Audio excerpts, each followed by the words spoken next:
El conflicto entre Estados Unidos e Irán en Oriente Medio, en Asia Occidental. Ambas partes están en Ginebra, no solo iraníes y estadounidenses. También tenemos a los rusos allí.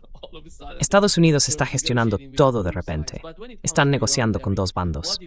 Pero cuando se trata de Irán, Larry, ¿qué has oído hasta ahora? Sabes, el nuevo portaaviones está cruzando el Océano Atlántico y acercándose a la región. Con este nuevo van a tener 2 portaaviones, 15 destructores y varios submarinos nucleares dirigiéndose hacia Irán.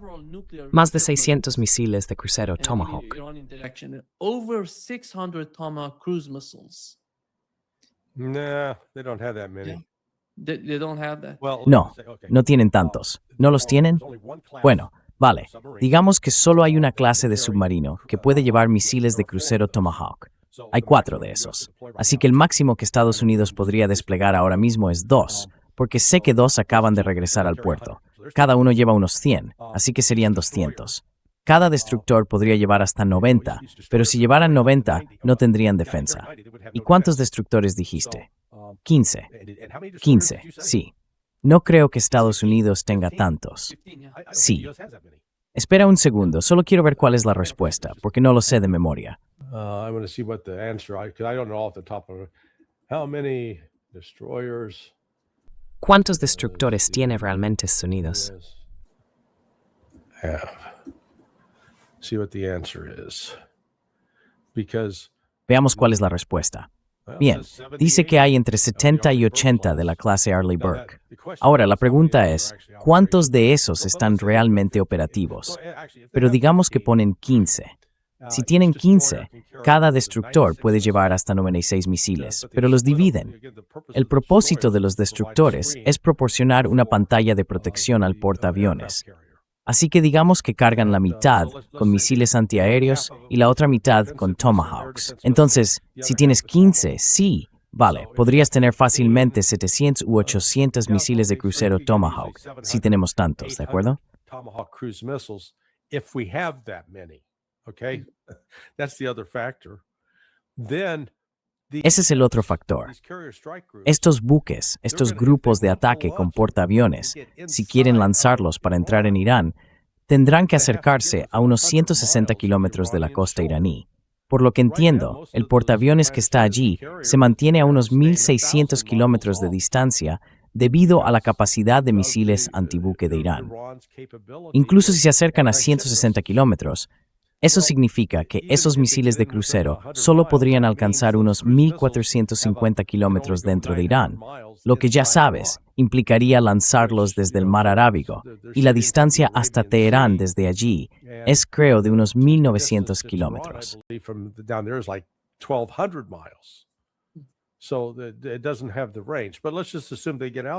Así que no tiene el alcance, pero supongamos que llegan hasta allí. Todo esto se basa en la suposición de que esos buques estarán protegidos contra los misiles iraníes. Creo que Estados Unidos está subestimando gravemente, muy gravemente, la capacidad de Irán para hundir barcos. Si realmente ponen en servicio tantos buques, especialmente si despliegan 15 destructores, no he visto esa cifra. Me parece extraordinariamente alta. Pero si eso es lo que se está desplegando, entonces creo que es una señal de que Estados Unidos va muy en serio con la idea de llevar a cabo un ataque no provocado contra Irán.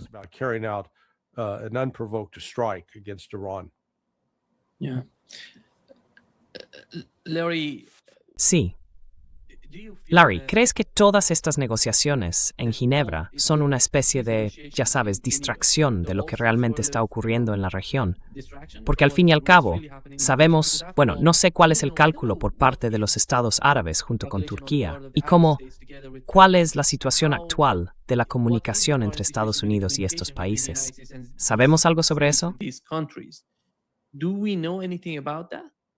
No, well, it's Kabuki theater. No, bueno, es teatro kabuki. Esto está guionizado y diseñado para crear entre el público la impresión de que Estados Unidos intentó de buena fe negociar con esos astutos iraníes y que Irán se negó a negociar. Esa es la narrativa que se va a presentar. van a ignorar el hecho de que Irán hizo una oferta genuina para realizar inspecciones que garantizarían que no posee un arma nuclear, que Irán está dispuesto a hacer concesiones sobre el enriquecimiento, pero no va a eliminar su capacidad de enriquecer uranio.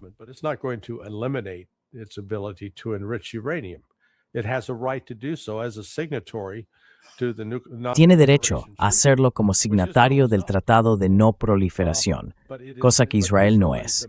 Pero Israel exige que Irán elimine todos los misiles balísticos, que no puedan recorrer más de 300, no recuerdo si son 300 kilómetros o 300 millas.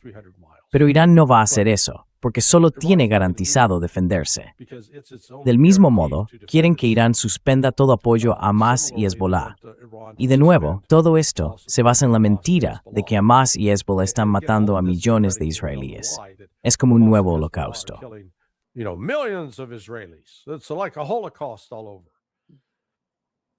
Nada de eso. Desde 1982, menos de 5.000 israelíes han muerto en ataques perpetrados por palestinos, no solo por Hamas o Hezbollah. Así que ya sabes, sin importar lo que Irán ofrezca mañana, a menos que entre y se rinda y básicamente diga, vamos a deshacernos del ayatolá, Estados Unidos declarará a Irán como no cooperativo y luego procederá a llevar a cabo un ataque.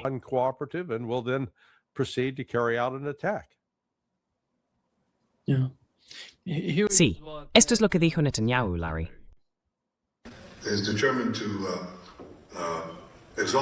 Está decidido a agotar todas las posibilidades de lograr un acuerdo, que cree posible, debido a las circunstancias que se han creado, el rechazo forzado y el hecho de que, como él dice, Irán seguramente entenderá que la última vez perdió la oportunidad. Piensa que hay una posibilidad real de que esta vez no la pierdan. No voy a ocultarte que expresé mi escepticismo sobre cualquier acuerdo con Irán, porque francamente, Irán solo es fiable en una cosa: mienten y hacen trampas.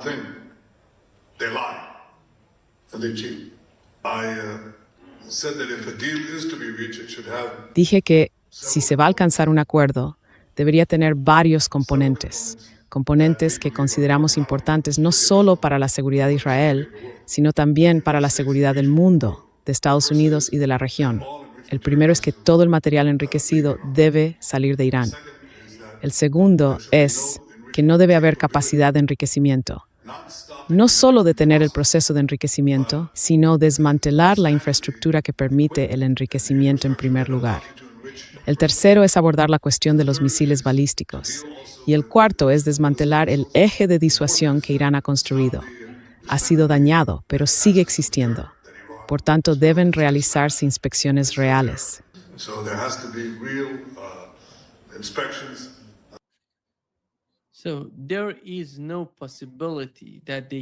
Así que no hay posibilidad de que puedan lograr ninguno de esos puntos que Netanyahu está pidiendo.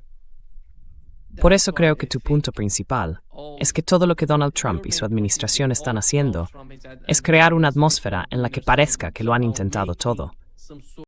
Por eso la única solución sería la guerra.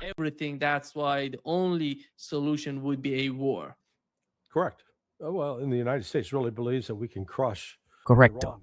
Bueno, Estados Unidos realmente cree que puede aplastar a Irán. Sabes, mencioné a un almirante estadounidense retirado que en realidad había vivido en Irán en algún momento de su vida cuando era joven. Decía que solo el 50% de Irán es persa.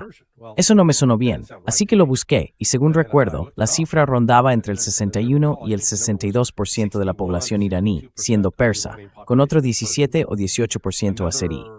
Así que, de entrada, la composición étnica mayoritaria de Irán es persa y azerí. ¿Es esa tu comprensión? Exacto, sí. Así que esos otros grupos, los kurdos, los baluchis y demás, son grupos minoritarios. Sin embargo, parece que la mayor parte de la información que Occidente está utilizando para mostrar que hay un levantamiento contra el ayatolá y los mulás proviene de esas minorías. Estados Unidos y los británicos están usando a esos grupos como una cuña para intentar entrar y atacar a Irán. Bueno, sabes, Creo que el nacionalismo que existe entre los grupos étnicos persa y azerí en Irán en realidad se ha fortalecido, no debilitado, por los acontecimientos de los últimos 8 meses desde junio de 2025. Corrígeme si me equivoco. The nationalist sentiment, not weakened it. You correct me if I'm wrong. Tienes razón. Y lo otro sobre los kurdos es que tenemos principalmente 3 provincias en Irán con población kurda: Ilam, Kermanshah y Kurdistán. De estas 3, 2 de ellas no están realmente implicadas en la retórica de una nación kurda, ni nada por el estilo. No lo compran. El único movimiento kurdo real está en Kurdistán propiamente dicho. Y aún allí, es solo una fracción de la sociedad, no la mayoría de la gente. Y con los baluchis, diría que es lo mismo. Cuando hablamos de los baluchis, no se trata de toda la gente que vive en Sistán y Baluchistán, sino solo de una parte de la provincia. No lo entienden, Larry.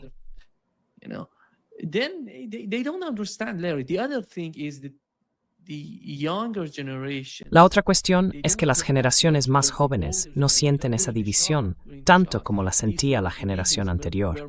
Ya sabes, durante la época del Shah, ese tipo de divisiones eran más evidentes en la sociedad. Hoy en día, con las generaciones más jóvenes, la generación Z y demás, no se ve ese tipo de diferencia. No quieren separarse de Irán, no buscan un estado azerí o kurdo. Todo eso es una ilusión. No me creo lo que dicen. En mi opinión, todo eso es una ilusión, y no parecen entender, o no están dispuestos a entender, la realidad del Irán actual.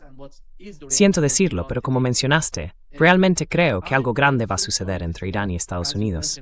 Y los iraníes están totalmente preparados para ello. Yeah, well, I think Sí, bueno, creo que ya sabes, Estados Unidos ha estado reforzando su presencia en lugares como Al-Udeid y en la base aérea de Arabia Saudí, no recuerdo su nombre, y en Bahrein, en la instalación naval. Ya sabes, si yo fuera un planificador militar iraní, la primera señal de que Estados Unidos va a empezar a atacarnos sería eliminar todos esos lugares, quiero decir, eliminarlos, saturarlos, destruirlos y en el proceso lanzar oleadas masivas de misiles contra los barcos. Irán tiene misiles antibuque eficaces. Solo necesitan hundir uno o dos y de repente toda la energía se le va a Estados Unidos. En 2003, tras el 11S, y con las mentiras que se contaron sobre Irak, Ray McGovern señaló que el 72% del público estadounidense apoyaba invadir Irak. Ahora esa cifra ronda el 28%, el 26%. Así que ya sabes, es una diferencia considerable, y creo que debemos prestar atención a ese tipo de cifras. we need to pay attention to those kinds of numbers.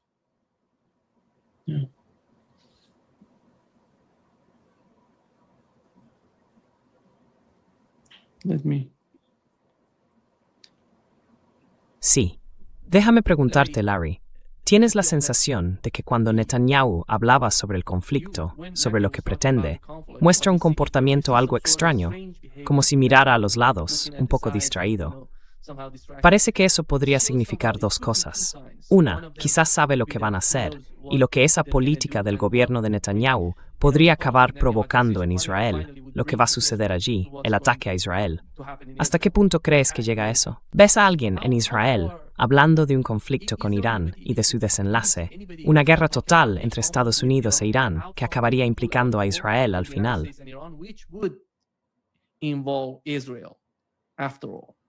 ¿Te refieres aparte de Bibi Netanyahu? Sí. Sí, no. Creo que los Smotrich, los Ben-Gvir, no tengo una cita concreta de ellos, pero no puedo imaginar que estén pidiendo moderación o negociación. Ya sabes, están pidiendo destrucción. Así que creo que políticamente hay cierto apoyo en Israel para continuar con esta guerra.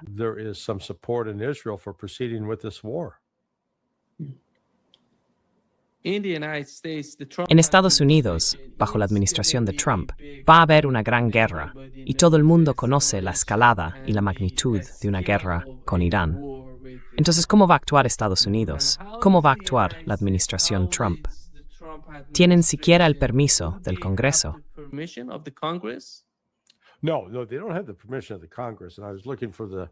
No tienen el permiso del Congreso. Y estaba buscando, Ray acaba de enviar algunas estadísticas. A principios de este mes hubo una encuesta de SSRS, Universidad de Maryland, que preguntaba, ¿está usted a favor de que Estados Unidos inicie un ataque contra Irán en las circunstancias actuales? Solo el 21% estaba a favor, el 49% en contra y el 30% dijo, no lo sé. Los republicanos fueron los más favorables a la guerra. Alrededor de 75% y el no lo sé. No, we oppose it. And again, 35% said, I don't know. So there is not the kind of Así que no existe ese tipo de consenso popular. Pero ya sabes, los que están más estrechamente vinculados al lobby sionista, las Miriam Adelson, los Lindsey Graham, el senador Richard Blumenthal, los que se benefician del dinero judío que fluye hacia los partidos políticos, ya sabes, existe ese viejo dicho, el dinero habla. Desde un punto de vista financiero, aunque no tenga sentido político, si observas los riesgos a los que se enfrenta Donald Trump, bueno, veamos los distintos escenarios. Escenario 1, el más optimista, es que Estados Unidos aparezca con esta flotilla militar, este gran despliegue, e Irán diga, de acuerdo, nos rendimos, tenéis inspección libre, no vamos a enriquecer más uranio, destruiremos nuestros misiles balísticos y no habrá más apoyo a Hamas ni a Hezbollah. No more support for Hamas and Hezbollah. Not going to happen. Not going to happen. No va a suceder. No va a suceder. Así que elimina ese escenario de la mesa. El segundo escenario es que Estados Unidos lance un ataque, inutilice la capacidad de Irán para responder y fuerce un cambio de régimen. En ese momento, habría celebraciones desenfrenadas en Washington, D.C. La posición de Trump se vería reforzada de forma significativa. La gente que había estado indecisa, creo, cambiaría de opinión y diría, Dios mío, Trump es un genio. Ahora bien, ¿es ese un escenario probable? No lo creo. Lo más probable, bueno, hay otros dos escenarios que considerar. El siguiente es que Estados Unidos ataque, Irán se vengue, Irán cause daños a Estados Unidos, pero luego se convierta en una guerra prolongada, una especie de guerra de desgaste.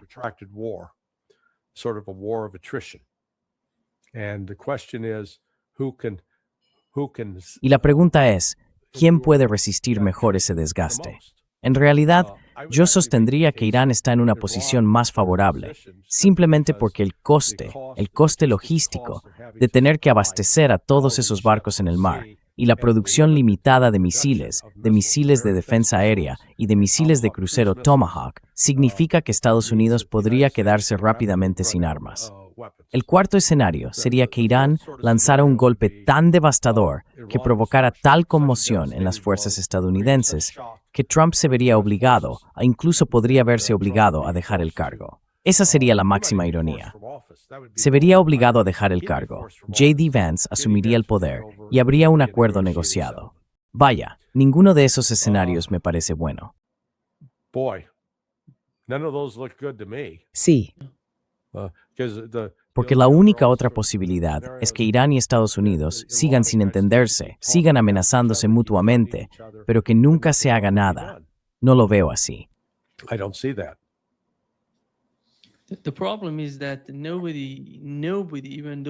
El problema es que nadie, ni siquiera aquellos que tienen esperanza, y en parte yo también tengo algo de esperanza, pero aún así, nadie cree que estas personas sean capaces de llegar a un acuerdo.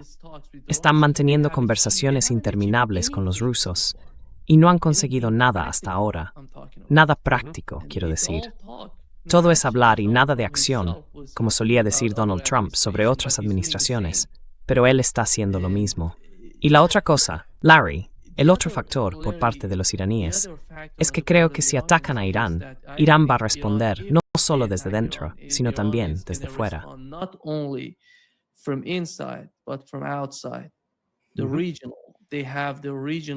Tienen estos grupos regionales. Bueno, ya sabes, podemos llamarlos grupos o como queramos llamarlos. Están preparados para luchar contra Estados Unidos e Israel, porque saben que si Estados Unidos ataca a Irán, no será solo Estados Unidos. Será Estados Unidos junto con Israel. Y por supuesto, algunos de estos países de la región pueden cooperar con ellos en materia de inteligencia. Este es el peor escenario posible. ¿Y los europeos? ¿Cómo ves la participación de los europeos en todo esto? Actually, I think the Europeans will be En realidad, creo que los europeos participarán, los británicos participarán, e Italia permitirá que su territorio se utilice para vuelos de combate de aviones estadounidenses. Pero no veo a Alemania y a otros queriendo involucrarse en ayudar a intentar derrocar a Irán. Sí. engage in helping to try to topple Iran. Yeah. And I think Y creo que las consecuencias repentinas de una guerra serían graves, porque Irán se está preparando. ¿Sabes? Hoy hemos sabido que la Guardia Revolucionaria iraní está realizando algún tipo de ejercicio. Han iniciado unas maniobras navales en el estrecho de Hormuz porque se están preparando para lo que puedan hacer allí si ocurre algo. Y no solo el estrecho de Hormuz, Bab al-Mandab, en el Mar Rojo, también sería, de algún modo, considerado por los hutíes. Los hutíes pueden ejercer presión en esa dirección. Y la única, Larry, corrígeme si me equivoco, la única manera en que Donald Trump podría tener algún tipo de ventaja sería con una guerra rápida, algo que ocurra deprisa, sin que lleve demasiado tiempo. Porque si se prolonga, con el paso del tiempo, Estados Unidos va a perder su influencia, incluso si gana algo en las primeras horas. Yeah. Yeah, no, absolutely. That's correct. But you know, Sí, no, absolutamente. Es correcto. Pero ya sabes, vuelve atrás y mira la historia de la guerra. Cuando empiezan estas guerras, ya hablemos de la Primera Guerra Mundial, la Segunda o Vietnam, siempre existe la suposición de que podemos iniciarla, salirnos con la nuestra y terminar rápido. O bueno, oye, mira lo que pasó en Irak. La invasión comenzó en marzo de 2003. Y para mayo de 2003, misión cumplida, George W. Bush en aquel portaaviones. Sí, hombre, lo hicimos, ganamos. Y entonces empezó la guerra real, una guerra civil, una insurgencia. Así que el otro elemento aquí, sin embargo, que hay que tener en cuenta es que Irán, Rusia y China firmaron un acuerdo trilateral, creo que fue el 29 de enero. Ahora bien, eso es significativo. No sé, ¿habías oído hablar de eso? ¿Te habías fijado en ello mientras estabas en Irán? Had you heard about that? Had you focused on that while you were in Iran? Hablé con algunos funcionarios en Irán y el tono ha cambiado por completo, completamente.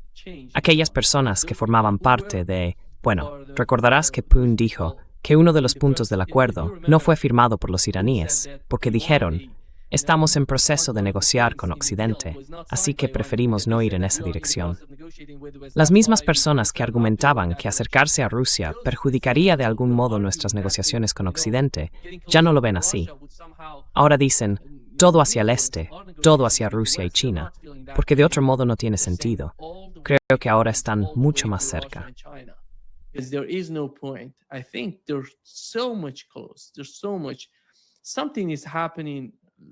Está pasando mucho, Larry. Están entrando muchas armas y no sabemos nada de ellas. No sabemos qué está llegando a Irán ni cuál es realmente la situación. Porque no se trata solo de Irán. Sería ingenuo por parte de Estados Unidos pensar que Irán planea solo luchar contra Estados Unidos e Israel.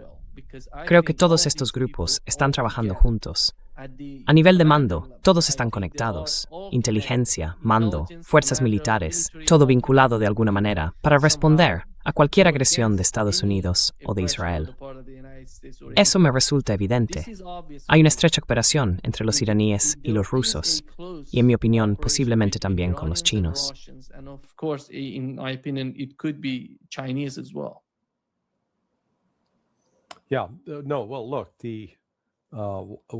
Sí, no, bueno, mira, lo que me llamó la atención, al revisar los documentos y lo que se ha informado sobre el acuerdo trilateral, es que China parece estar realmente a la cabeza, con Rusia muy cerca, en la consolidación de una relación con Irán. Sabes, si retrocedes y miras 2019, ese año fue importante porque fue cuando Irán, Rusia y China empezaron a realizar ejercicios navales militares conjuntos. Bueno, si empezaron en 2019, eso significa que la planificación de eso comenzó en algún momento de 2018. ¿Y qué estaba ocurriendo en 2018? En 2018 vimos a Donald Trump suspender el JCPOA o alejarse de él. The JCPOA or walk away from it. So, that I think was sort of the first Así time que ya we sabes, saw creo que esa fue la primera vez que vimos a Rusia y China dar un giro, dar la vuelta y decir, de acuerdo, tenemos que cambiar la naturaleza de nuestra relación con Irán y pasar a construir una relación positiva en los ámbitos militar y económico. No fue hasta 2025 cuando Rusia y China finalmente declararon públicamente, ya no vamos a acatar estas sanciones de la ONU contra Irán. Eso, creo, le da a Irán una especie de luz al final del túnel, en el sentido de pensar que ahora tienen un camino económico hacia adelante a través de los BRICS, de Rusia y de China, que antes no existía. Muchos de los problemas que están experimentando con la economía ahora tienen una base razonable para poder escapar de ellos. reasonable basis now for escaping from those problems. They're starting to correct them. It's Están empezando a corregirlos. Sabes, es sorprendente que Irán no pidiera apoyo financiero directo a Rusia o China el 28 o 29 de diciembre, cuando el Banco Central estaba siendo atacado. Sin embargo, señalaría que un mes después, el 29 de enero, Irán firmó ese acuerdo trilateral de seguridad, y uno de los componentes clave de ese acuerdo era la cooperación y el apoyo económicos. Así que, Irán y China, mira, ahora entienden que esta batalla implica más que una simple disputa entre Estados Unidos e Irán, o entre Israel e Irán. Este es otro ataque contra los BRICS, un intento de crear un nuevo orden económico mundial. BRICS trying to create a new global economic order.